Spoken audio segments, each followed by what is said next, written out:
Hello and welcome to the Temple of Tomes with your host, Indie Comics Jones. Today is March 23rd, 2021, and this is episode 239. Hey, we're going to take a look at Scream today. This is part of the King in Black event. It's a Marvel #1. It came in at $4.99. A little pricey, but I think it's worth it. This is a total recommend. I'm really excited about this particular comic. It was really, really good. Now, Scream, as we can see her on the cover here, she's got a lot of powers.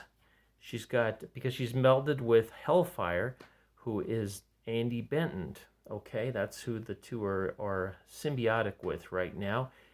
They both have, Scream has agility, chameleon, danger sense, elasticity, healing, invulnerability. There's a power suit. That's that Hellfire suit, I'm assuming. Prehensile hair, shape-shifting, stamina. She's great at unarmed combat, wall clinger, and also a web slinger. So, got a lot of good, useful powers here. And she can make babies. I'm assuming. Okay, so looking at the cover, it's very symmetrical, but very exciting cover. I mean, coming right at you. You know, Scream is a symbiote, so this is a good place to put her in this symbiote storyline. Okay, let's take a look real quick to see who worked on her. The writer on this is Clay McLeod Chapman. He did a great job. Gary Brown is the artist, and Rachel, is that Rachel or Rochelle, I guess, maybe, Rosenberg was the colorist. Letterer is VC's Corey Pettit, so VC must be an outsource. That's what I can think of. The cover artist is In-hyuk Lee, and Ryan Brown did the variant cover. Okay. All right, so let's take a quick look at that cover again. Get my hand out of there.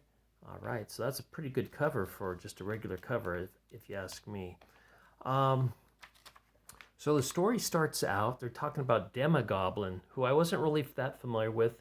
Honestly, I wasn't that familiar with Scream as well, but Demogoblin looks like it's some kind of creation from a hobgoblin, perhaps.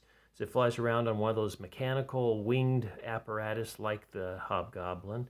But at one point, Demogoblin was actually Shriek. Shriek fell in love with Carnage. Carnage ripped out her spine and placed the demon known as Demogoblin inside her vessel. Used her body as a vessel there. So she's got this evil stuff going on within her, this Demogoblin. So we go to the city. It's been going, this whole event, the symbiotic attack on Earth has been going on for about a week at this point. And what's real cool is we get the Scream symbiote talking in the kind of yellow letters with a red background. And so we can tell her thoughts apart from Andy Benton's, which is white on purple. So they're just showing that inside this church, the Demogoblin is possessing all these children. She's finding all these homeless children and possessing them, making their eyes turn red and turning them into an army. When Scream comes crashing through the church stained glass there to attack Demogoblin, and they go right at it, right off the bat. Demogoblin sends in her army, or I'm assuming she's a she, her army of possessed children. And of course, Scream does not want to hurt them. If you may know that Scream at one point was a villain, but has since become kind of like an anti-heroine or a hero. So we get it right here, and you get the back and forth between Scream and Andy Benton in here. And it's pretty good. It's pretty interesting. They seem to be working as a team together. Very, very cool. So she's able to break free of the kids, kind of fling them aside for now, whereas Demogoblin starts throwing flaming hymnals at her which was awesome. I loved it. And then Scream using her hair, knocks down the Demogoblin, and just goes full force at him, turning kind of into this shape-shifting spider, which is pretty awesome looking as well. So at this time, the whole church is on fire. She's able to scare off the Demogoblin going through one of the windows there. You can see on the flying apparatus. And so she's got to save the children now. So Scream goes ahead and is able to use her web slinging to get all the children out, get them to a safe place. She's able to do it kind of like an exorcism on them, just get them normal again, and send them to a more safer place. But the Demogoblin circles back and attacks her from behind using a sonic weapon, and this kind of shakes Scream off a little bit. And you can see a good shot of the flying apparatus that like Hobgoblin would have as well. And now she's also got these, what do you call those, like grenades, I guess? Jack-o'-lantern grenades, and she's heaving those at Scream. And Scream takes to flight using some wings she has shape-shifted into and jumps on the flying apparatus with Hobgoblin. So they're really going at it, and Scream's able to destroy the flying apparatus, and they're on a rooftop now duking it out as Demogoblin uses her sonic weapon again. It's pulling the symbiote off of Andy Benton. You can see that here. The symbiote's trying to stay on, but they're able to regain their composure and use the hair again to start strangling the Demogoblin. It just gets better and better. And here's where some of this writing is just really good. Let me just read this little bit for you. It says, "You are right, Demogoblin. Enough turmoil. Enough trauma.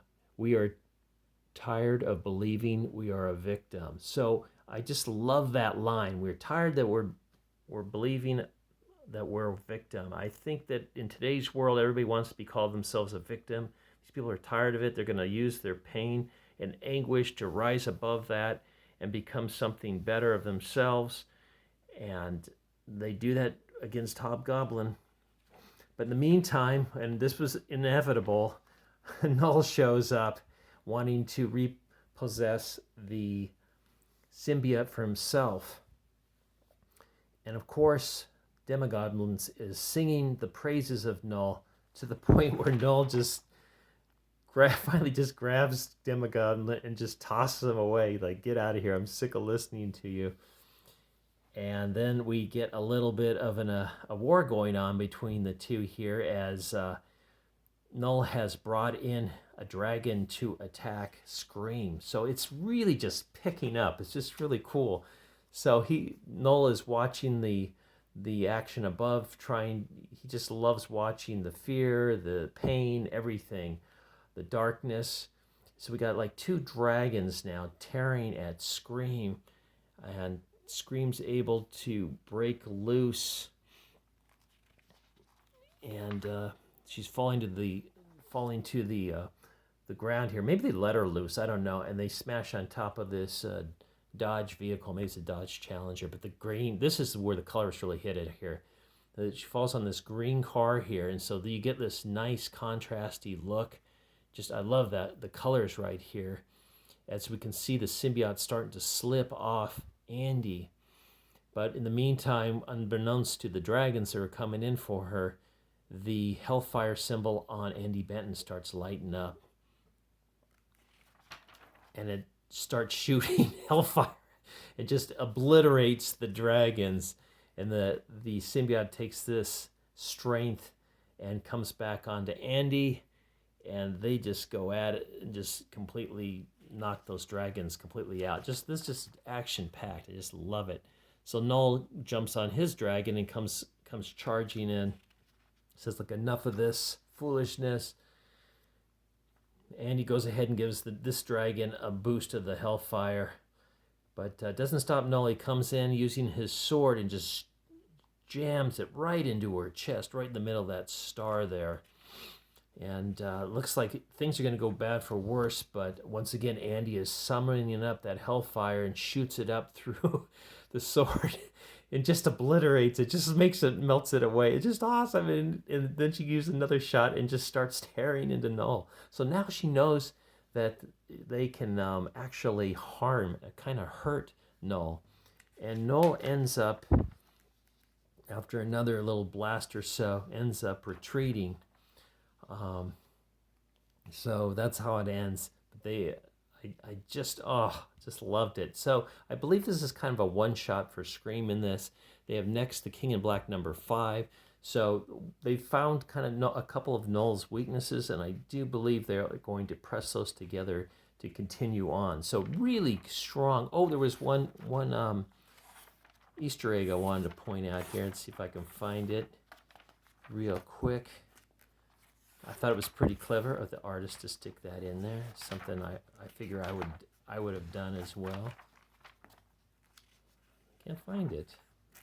Should have marked it myself. Oh, here we go. Okay, this is when she blasts Null and the dragon here. If you look at the street signs, you've got Brown and McLeod. This is the artist. That's the writer. So they plugged their names in here. So this is the kind of comic that we were dying to get and are dying to read, and I'm glad to see that this came out. There's been a couple good stories coming out of King in Black. I like the main story here, King in Black. That one's been very good. I also like the Union. I understand some people didn't care for the Union, but I did step into some of the other ones, and I did not care for those as much. I took a look at Valkyries. I took a look at the Spider-Man issue, Wiccan and Hulkling. I actually gave that one a not recommend. The other Venom side story that was in King in Black, I kind of dropped off that one. Just doesn't seem like it really gave that much to it. But this one is just awesome. So it is a recommend. So run out to your stores and get this. You will enjoy it. All right, so thanks for stopping by the Temple of Tomes. I've actually struck gold this week, so I've got a lot of good comics this week, so come on back. I'll be posting probably another one today, maybe two if I'm another two. That'd be great. So please like, please subscribe, please leave comments, and we'll see you again at the Temple of Tomes. Once again, this is Indie Comics Jones bidding you adieu.